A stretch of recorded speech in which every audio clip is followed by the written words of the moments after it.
What's up, y'all? It's your girl Brandy from Stay Snatched, and today we're making seafood pho noodle soup that's so delicious. It's so comforting and pretty easy to make. Let's go ahead and get started.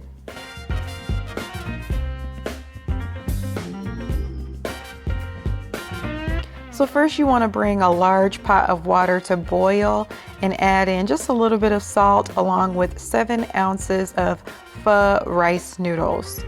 You're going to cook those in accordance with the packaging. Mine are cooking for 8 minutes here. And then you want to drain those noodles in cold water and dry them completely and add 6 cups of broth to your pot,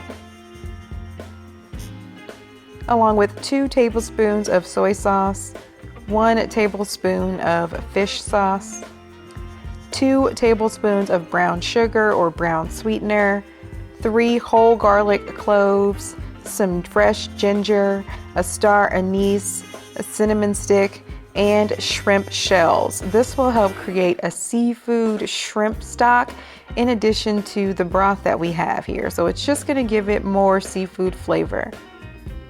Then you're going to let that broth simmer for 20 minutes. And then go ahead and open up that and remove all of your scraps here. So you want just the broth alone. And then I like to add in 2 to 3 cups of fresh bok choy just to add some green veggies to the soup. And then I like to add salt and pepper here and taste repeatedly just to make sure that the soup and the broth taste exactly how I want it. And then I've got ½ pound of raw shrimp and ½ pound of raw scallops. I'm only going to let those cook for 1 to 2 minutes, and then I like to remove them from the broth so that they don't overcook.